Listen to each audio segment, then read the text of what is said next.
Channel of Vadodara. ડભોઈના Sarita bridge પર 8 માસમાં જ સળિયા દેખાતા અનેક તર્ક વિતર્ક સર્જાયા છે। ડભોઈ વડોદરા રોડ ઉપર સરિતા ક્રોસિંગ પાસે રેલવે ઓવરબ્રિજની એક સાઈડ બનીને 8 માસ થઈ ગયા છે, ત્યારે બ્રિજની મધ્યમાં સતત બીજી વાર રેલવેના ભાગમાં ખાડા પડી ગયા છે અને સળિયા દેખાતા બ્રિજની ગુણવત્તાને લઈને સવાલો ઊભા થયા છે। હાલમાં સપ્તાહ પૂર્વે જ આ ખાડાને પૂરવામાં આવ્યા હતા, ફરી સળિયા દેખાતા લોકચર્ચાનો વિષય બન્યો છે। બીજી બાજુ બ્રિજની ધીમી ગતિએ ચાલતી કામગીરી પણ લોકોમાં ચર્ચાનો વિષય બન્યો છે।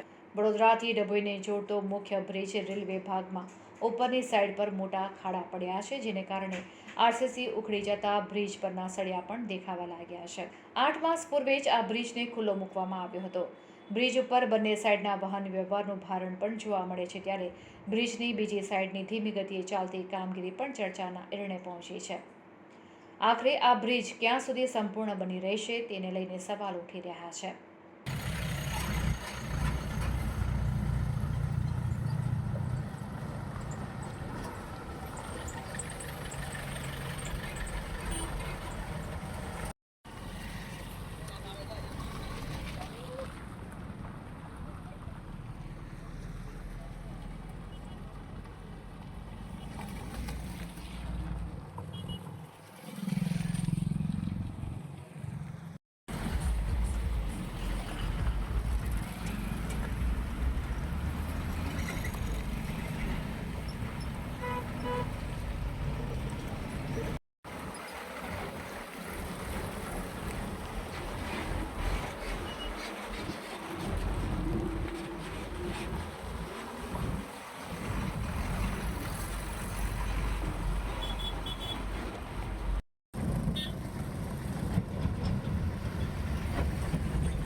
સ્ટેચ્યુ ઓફ યુનિટી જવા માટેનો મેન માર્ગ છે, સરિતા ફાટક વાળો બ્રિજ છે। અહીંયા આગળ એક વર્ષ પહેલા આનું લોકાર્પણ થયું હતું, અત્યારે એના સળિયા દેખાતા થઈ ગયા છે પાછા। અહીંયા આગળથી બધા મોટા ઓફિસરો, અધિકારીઓ, નેતાઓ બધા રહેતી જાય છે, પણ છતાંય ખબર નહીં આ ખાડા પૂરવામાં કેમ આવતા નથી। એટલી બધી હાલાકી થાય છે કે જેની કોઈ વાત નહીં પૂછવાની। અને આગળ એ ખાડા પૂર્યા પછી ફરી પાછા 2-3 દિવસ ફરી પાછા ખાડા પડી જ જાય છે, આ સળિયા દેખાતા થઈ ગયા છે।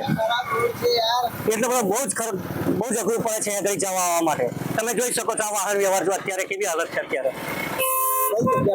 આ સરિતા ફાટક પાસે, સરિતા ફાટક વાળા બ્રિજ પાસે તમારી માંગ શું છે? હવે વહેલી તકે મરમ્મત કરે ને પરમેનન્ટ આ સોલ્યુશન આવે તેની માટે વધારે સારું છે એમ।